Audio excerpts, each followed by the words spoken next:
Hello and welcome to Cinema Express. My name is Ram Venkat Srikar. Today we have with us celebrated cinematographer Mr. KK Senthil Kumar here. Hello, sir. Hello. I want to take you a little back in time. Okay. March 25th. Yes. What was your state of mind like on March 25th? Did you get a proper night's sleep? What were you doing on the day RRR released? No, actually, we actually wanted to see the show with the audience, and there's Hmm. one theater here called Brahmaramba, which is a Right. single screen theater. So we Hmm. went to a very early morning show around 3:45 or something like that. So Okay. and there it was like madness. You couldn't see the screen. The fans were like really going crazy over every sequence, every shot, kind of a thing. So then we thought that I think we did what we set out to do, kind of a thing. So we achieved what we set out to do, kind of a thing. So that was there. And obviously, Hmm. there was some kind of a tension which was there, but we were pretty confident that okay, like we did a good product. Only we were just waiting for how the response would be, kind of a thing. Okay, lovely. So now, if you take your career, you began it in 2003. Your first film was Chandrasekhar Yeliti's Aite, Correct. and in around 22 years, you did 16 films, and Yes. notably, 8 of them are with Mr. Rajamouli. Yeah. So I'm sure, like by this time, you guys, both of you, must have formed a bond that is beyond professional limits, right? Yeah. So So when you read an SS Rajamouli script, do you visualize it? Can you see what his vision is in those words itself? see, like after working with him for so long, I tend to understand him in, okay, what is he trying to set out to do? But yeah, we also do lots of pre-production and pre-visualization where we try to understand like what exactly. It is not Hmm. only me and him; it also has the other team which is involved. Hmm. So actually, that process really helps us to understand what his vision is, kind of a thing. And Hmm. he has been really pushing the boundaries with every film. Hmm. So as you told, yeah, in my 20 or 22 years career, I did only 16 films. And like if you take Bahubali and Triple R itself, three films took 9 years, kind of a thing. Yeah. So Yeah. Yeah. like 5 years for Bahubali, 4 years for Triple R. But yeah, Hmm. I am really proud and happy with the way my career is going. And Hmm. the film I tend to what I can say, uh, experiment or push my boundaries and try to tell the stories in the best possible way to the audience, kind of a thing. So now RRR has been celebrated for the past 2 months. People have been talking about it, and it released on streaming platforms 1 week ago, and then the discourse has again been ignited. Exactly. And the Exactly. screenshots, the videos, all the famous shots from the film, they are rampant on social media. I want to ask you something, not just about RRR, or not just about the famous shots in the film, but Mm. say when you read a script. Take it is a very simple shot in the montage shot. Mm. I feel that in the scripting stage, it must have been just like Ram and Bheem are having a conversation. But Yes. where you place that conversation is both of them are standing on a banyan tree, Yeah. and even a simple conversation, what could have been that's barely in Oh, on the screen for five well, seconds. it is not about the script at that point of time. We have Hmm. to take lots of montage shots of like okay how their friendship is growing and like Hmm. how they are treating each other and those kind of thing, how the bonding is happening, kind Hmm. of thing. So especially we were in Gujarat at that point of time. We were shooting some sequences. So when we Hmm. found a very interesting location, we saw the tree and like we thought like okay, yeah, this is a nice place. So let us place this conversation with them. Okay. Well, it happened like that. It is not like a scripting stage. You decide Okay. what kind of things to do. Sometimes you have okay what you want to do, but yeah, when you're Hmm. doing something, you feel like okay, like this is the good place to do it, kind of thing. It so happened that we were walking and I saw okay, yeah, this is the nice place. This tree is good. Let us exploit this, kind of a thing. Then okay, Hmm. like wanted to place them there, and like it was like yeah, it just happened like that. It was not at a Okay. scripting stage. We decided okay, we are going to have a tree like this. Okay, we'll make them stand. No, no, no, it was Yeah, not. yeah, yeah. We Okay, so wanted like okay, like we wanted different types of shots for in that song. So like whenever we found interesting location, the same way like the railway track when they are walking holding the lamp. So even that also, like we were like searching for locations, then we found, okay, yeah, this is a good place. So let us, what kind of a shot we can have. So then I told like early morning, it will be actually a good ambience kind of thing, like very, very early morning. So we got up at 4 o'clock, we just came back, set the locations, and when the light was right for us, like we shot those shots. So this like spontaneously kept adding to the imagery of the film. So Triple R is a film that you have spent years on pre-production and pre-visualization, storyboarding and everything, right? For all the major sequences. So when you go on the sets, do you still have scope for improvisation or changing the lighting here and there? Yes. We 100% have that. That is always there. See, storyboarding and pre-visualization is a point to where to start with, kind of a thing. Okay, this is not like not the end. Sometimes we think that, okay, this is the shot, we have to stick to it. We stick to it. But whenever there is a chance of improvisation and making it better, yeah, there is always chance. And that kind of a freedom we have when we work as a team, like, and which we have been working on for so long. So we understand, and yeah, there is definitely scope of improvisation. And also when the actor comes into play, they really create lots of dynamic changes with their performance, their thing. So yeah, obviously we need to give space for them as well, kind of a thing. Okay. So it's always a scope for improvisation for anything. Okay, lovely. So if we take your career and see your filmography, you can see in a way how cinema has evolved, right? How South Indian cinema has itself evolved. You take Aite must have been shot on a very shoestring budget. It's a simple film. It's a film that has an independent feel. Now you have this massive triple R that's probably easily the biggest Indian film. And I'm sure you must have seen a lot of technological advancements from where you started to from here, right? So see, at that point when we were starting, there was no talk of even digital at any point of time. Like when I started my career in probably like early, like the film released in 2003, but we started off in probably like 99 or like 2000. Oh, like okay.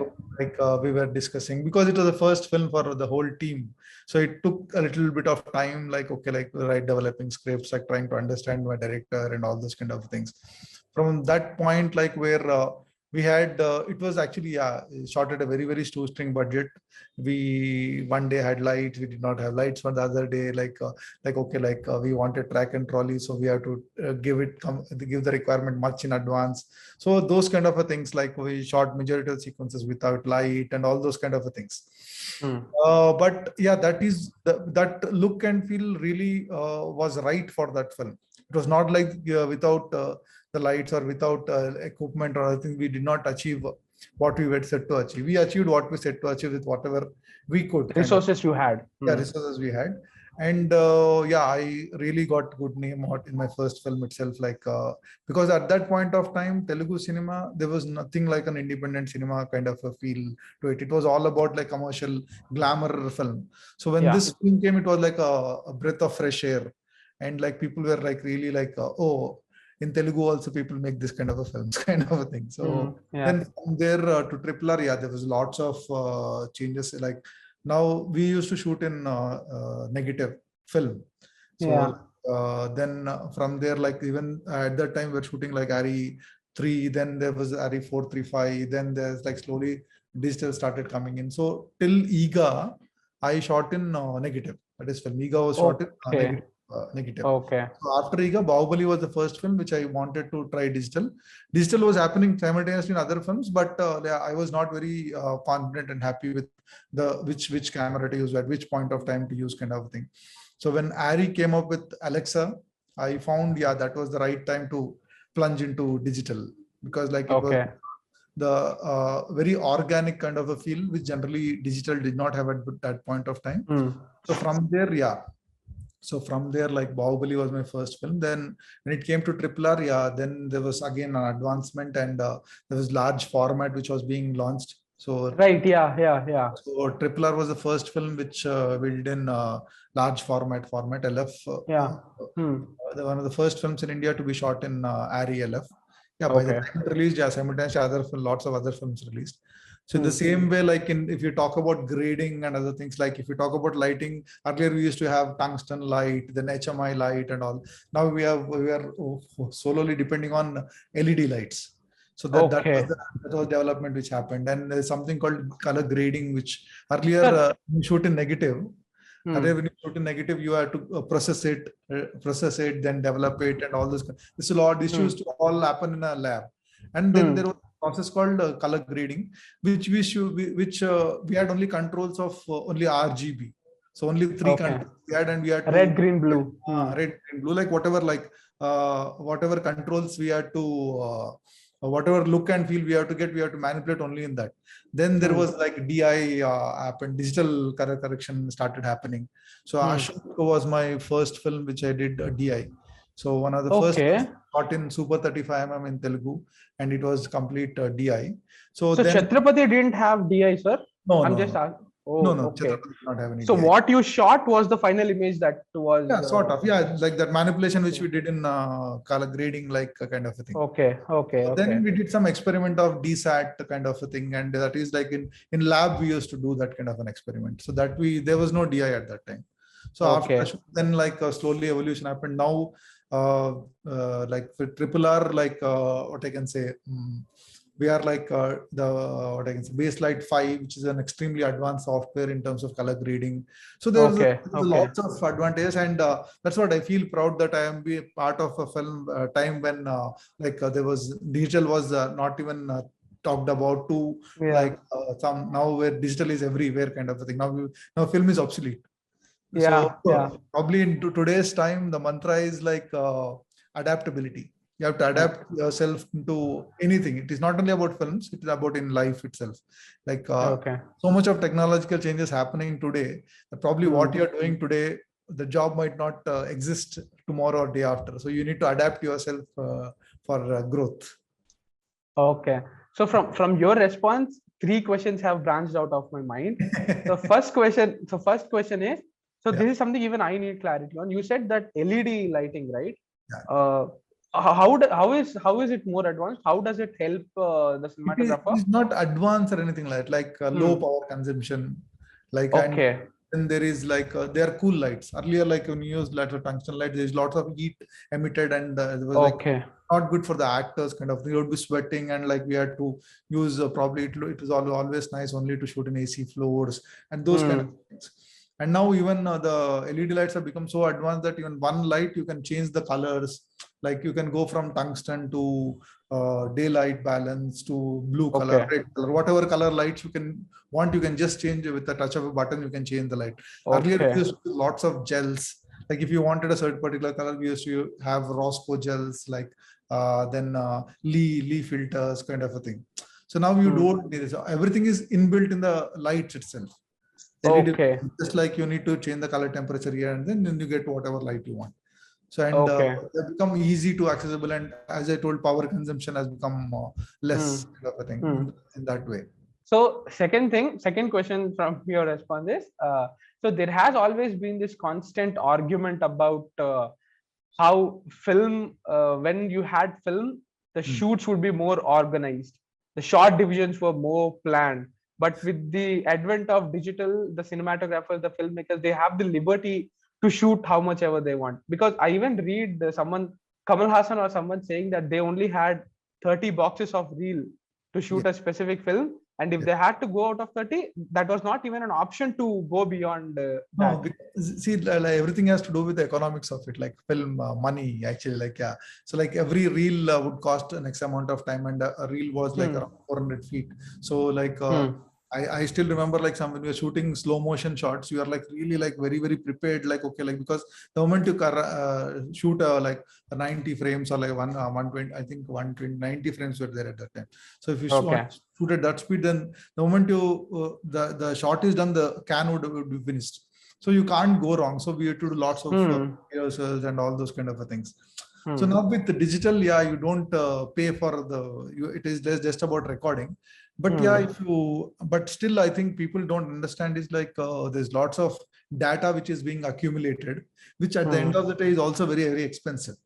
Yeah, like yeah. the storage of the data and all those kind of things which keep happening. So even when we are doing this RRR and Bahubali also, yeah, we used to rehearse and do everything and take care, because like we did not want to repeat reuse the, what I can say, uh, hard disk which we are using, because sometimes overwriting will actually quality might you get lost. So we are always using Okay. fresh.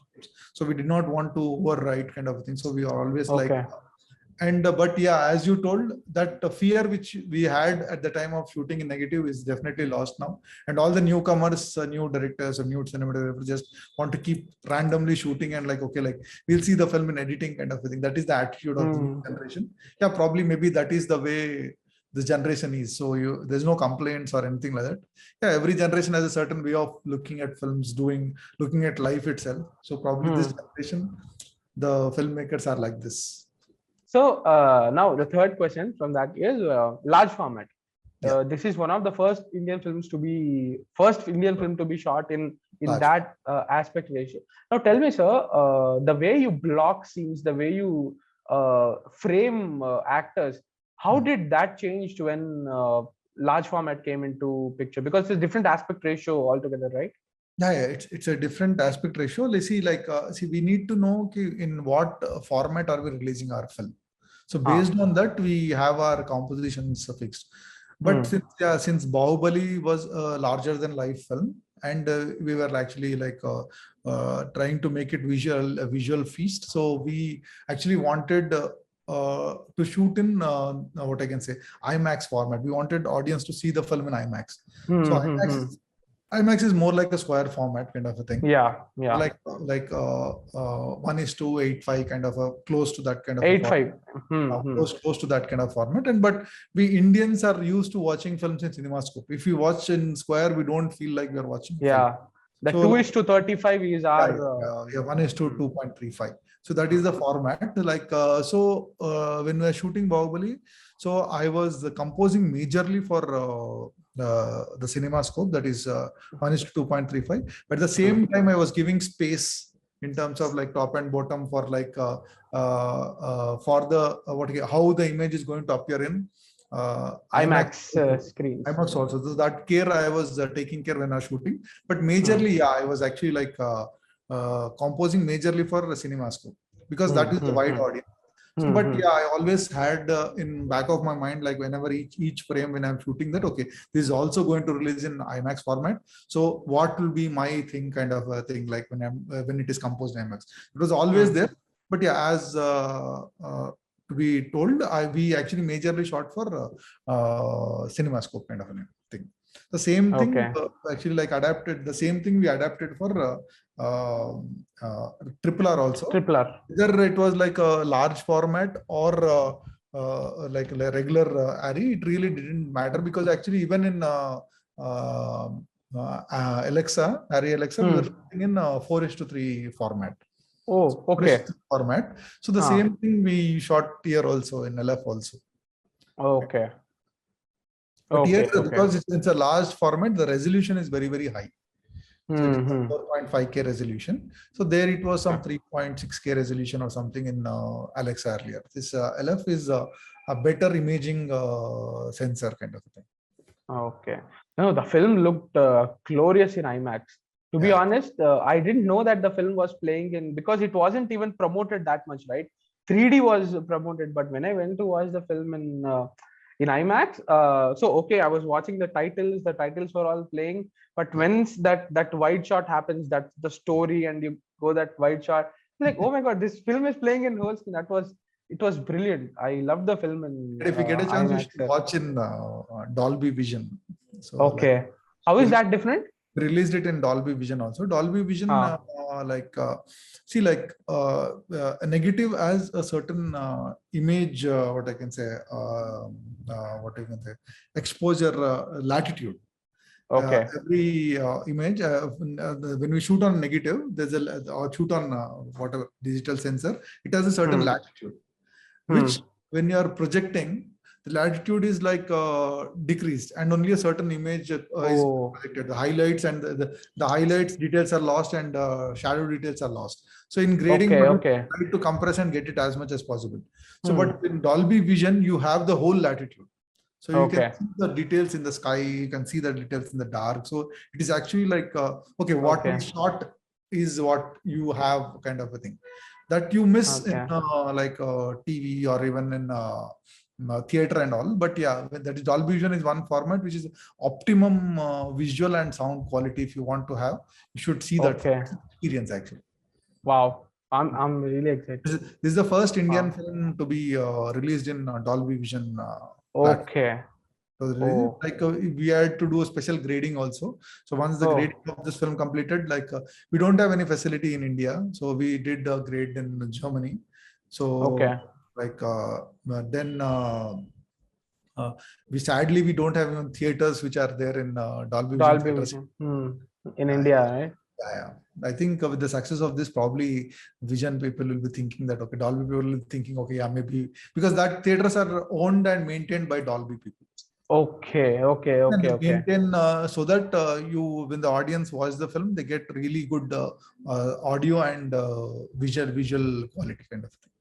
Wow. Hopefully it happens. Yeah. Hopefully, let's hope it happens. Yeah. Now, you have been talking about the technicality of your job so much, right? But cinematography, it's also about storytelling. There is obviously so much technicality from what you just said. I'm sure a lot of people are going to be like, wow, is there so much in cinematography? That's what they're going to, even uh, I felt that when you're saying that the latitude, you're using all these terms, but cinematography at the end of the day, it's also storytelling tool, right?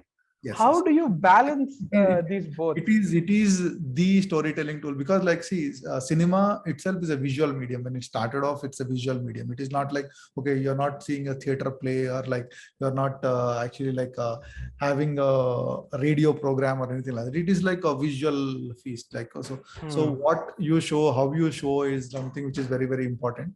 And Hmm. it is like what I can say. Mm, Cinema is a visual medium. So Yeah. this is a major, cinematography is a major tool in telling a story, kind of a thing. So Yeah. that is, at the end of the day, people are not bothered about what technique used, what technology used, Yeah. how you used, whether you shot three and continuously for 24 hours, whether you shot 5 minutes a day. They're not bothered about anything. They're only bothered when you're seeing whether they are involved in the story or not. So Hmm. as a cinematographer, my job is to help my director tell his story in the best possible way. So Hmm. using my craft of like whatever is lighting, lensing, what I say, colors or whatever. Like, so I use my craft and help my director tell his story in the best possible way. So, sir, I have this question. So, when you started with Aite, Ashok, Chhatrapati, Sai, you know that what you are shooting there, like you just said, what the frame that you have on the shooting spot is what is majorly going to appear for the audience on the they in the theater. At Yes. least 95% of it is going to be the same image. Maybe 5% will be the color corrections, the color grading, and all. No, But no, when you shoot, there was a lot of issues actually, because like when we shoot okay, location, so ah, how the negative is transferred from the location to the okay, lab. And like ah. there's always chances of like, okay, like it being not handled properly. So then there is like, okay, then again how the negative is developed in the lab, whether the temperatures, water, chemicals are used properly or not.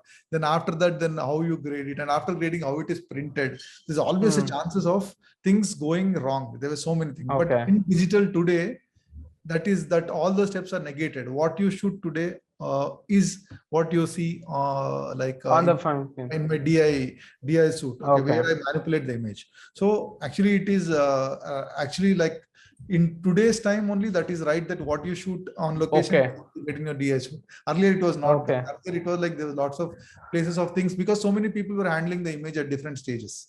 Here no one is hmm. handling. You're shooting it. Your DIT collects the image and how it transfers in the best possible way to the DI suite, that is the color Hmm. correction grading place, and there we manipulate it.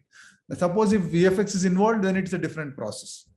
Okay. That Is VFX part. That's where I was going.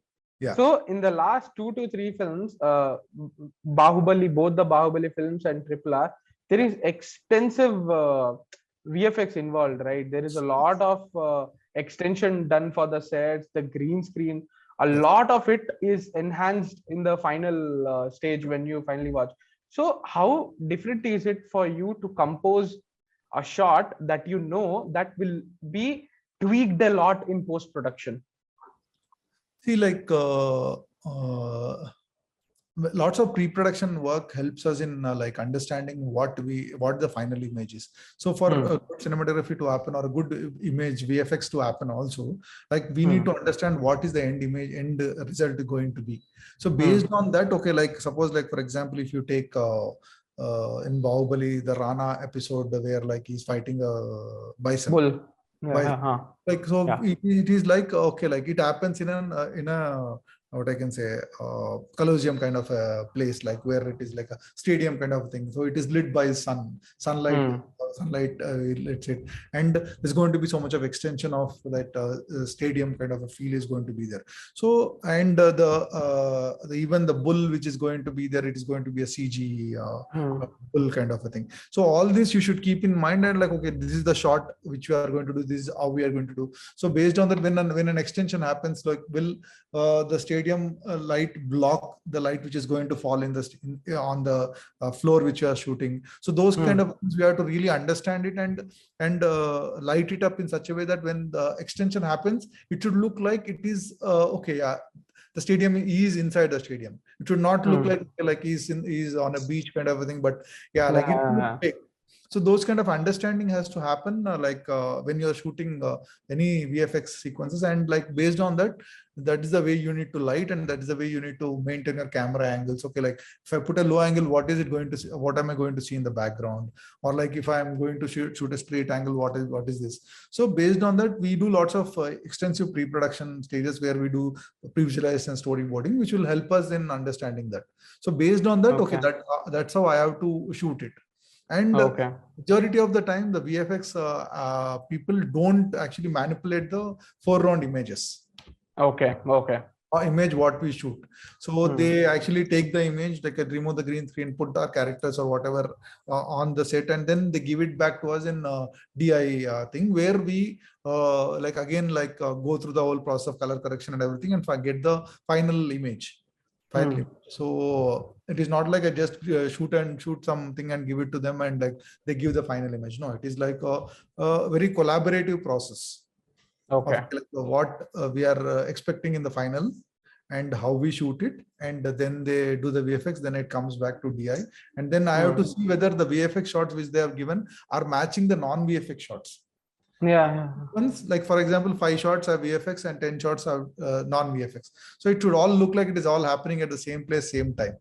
So that process of color correction happens in grading. That is like color grading. So it is a very, very collaborative process which happens. So I was talking to the VFX supervisor, Mr. Srinivas Mohan, and he told me that there are around 4,800 shots of VFX in this film.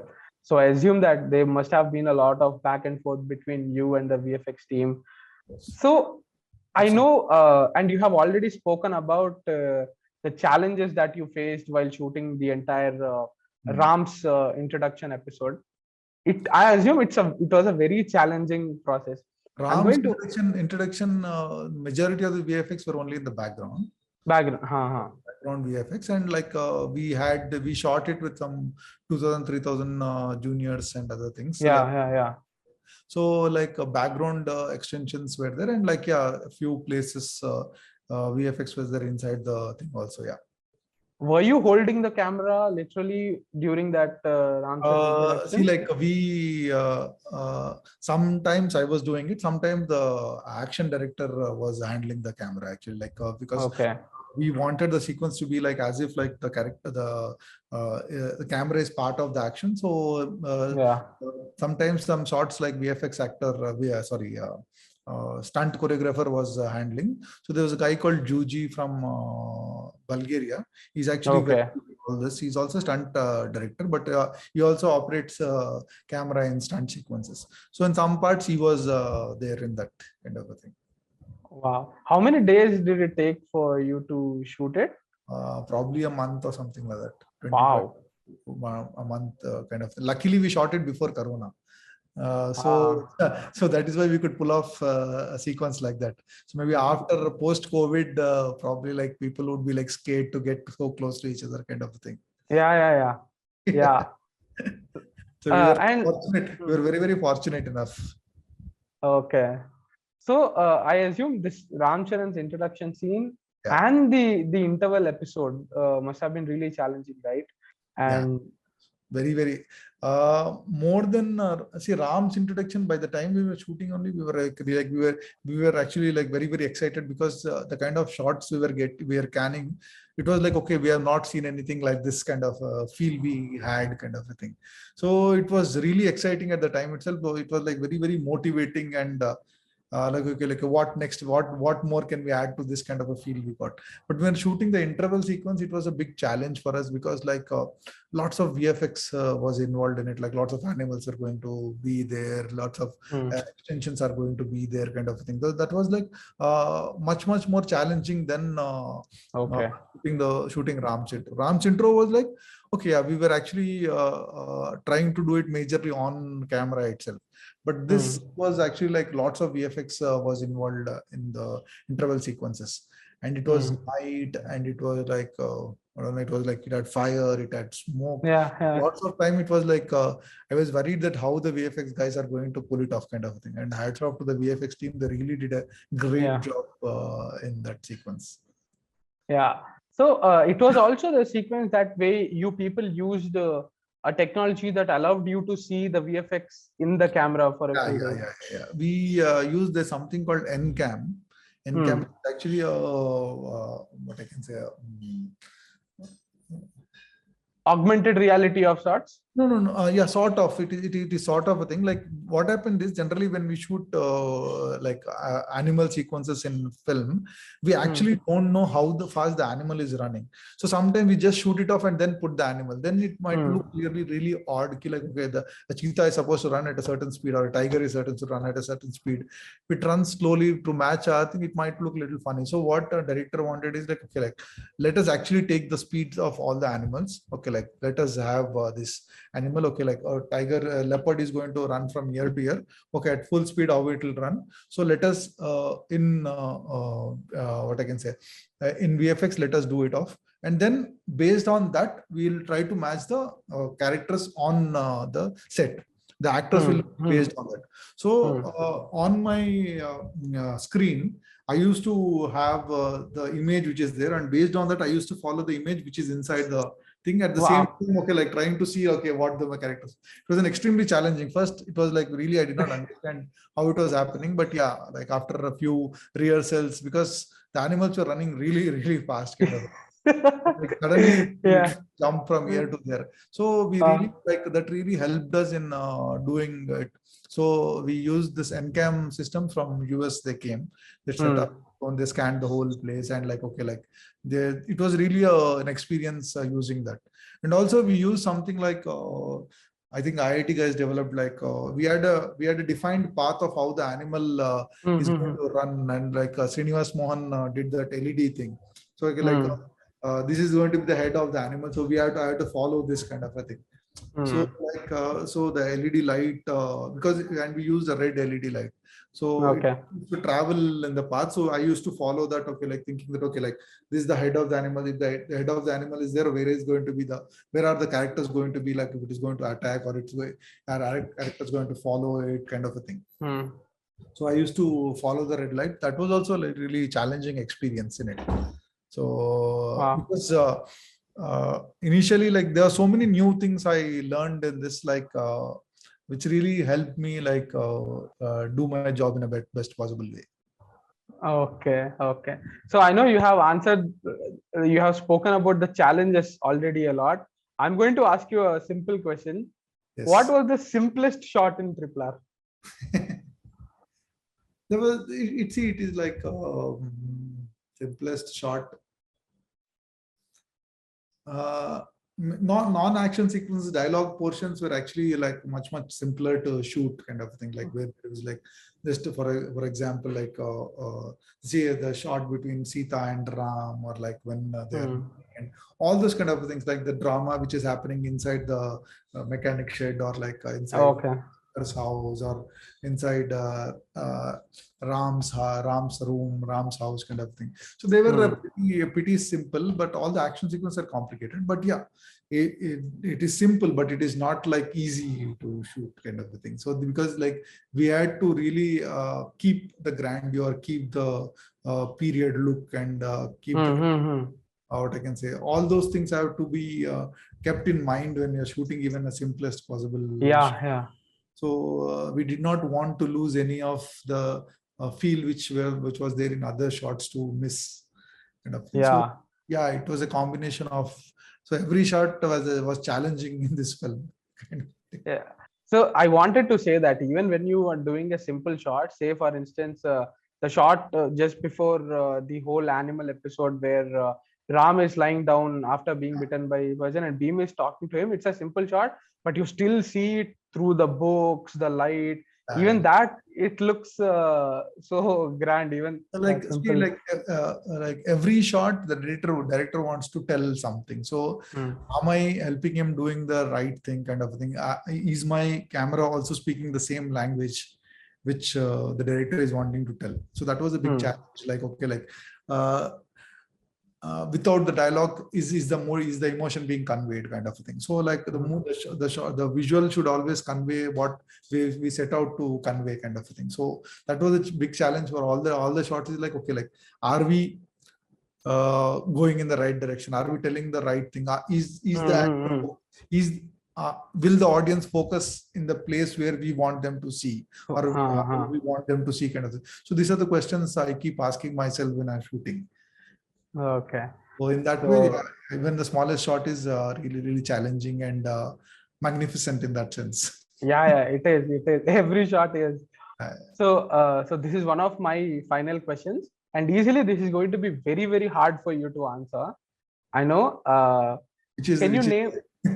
Okay. Can you name 3 of your favorite shots from the film? Not just 3. Some of your favorite shots, like just the frame. If you take an image of it, it looks gorgeous. So can you name some of your favorite shots? As you told, it is extremely difficult. I know. The shot where Malli's mother is what I can say, hit, and when and the camera goes and you see that the truck is going away and the coins, the hands in the coins. I really like that shot, and the shot where what I say, Ram is going away in the boat kind of a thing, where you have sun silhouette shot.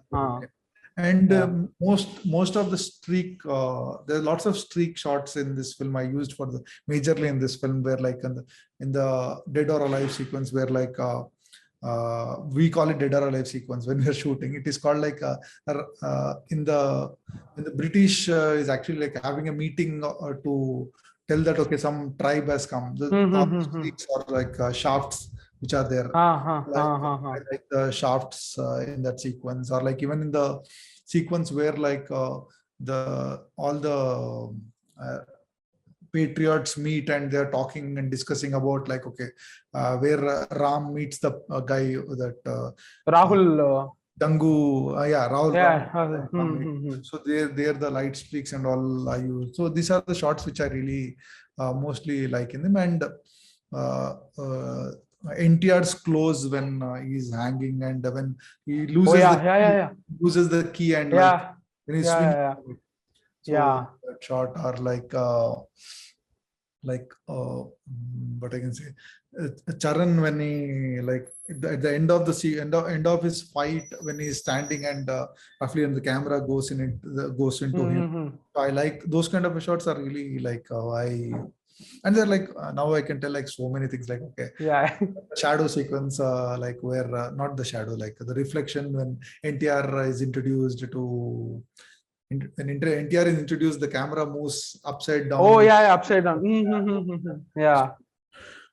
So when is jumping out of the that jump in the interval is like there are so many, or like when Allur Sitaramaraju is like first time the shafts backlight, you use backlight, right? Backlight comes and like, so like When I start thinking about one shot, other shots Yeah. come into my mind.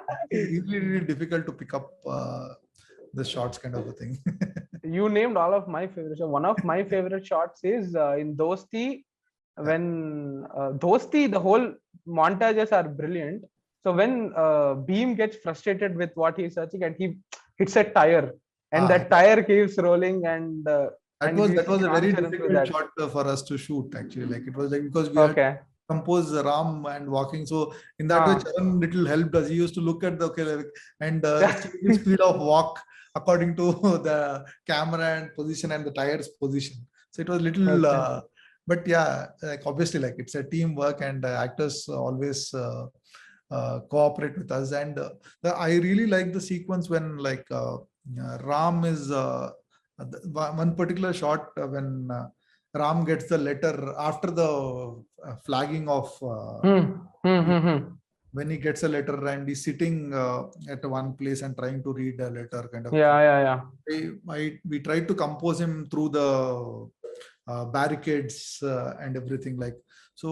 Af- I really really like that shot where he's sitting and reading and he's like he's in a web kind of a feel you get in it like lost in thoughts like okay like a kind of a thing.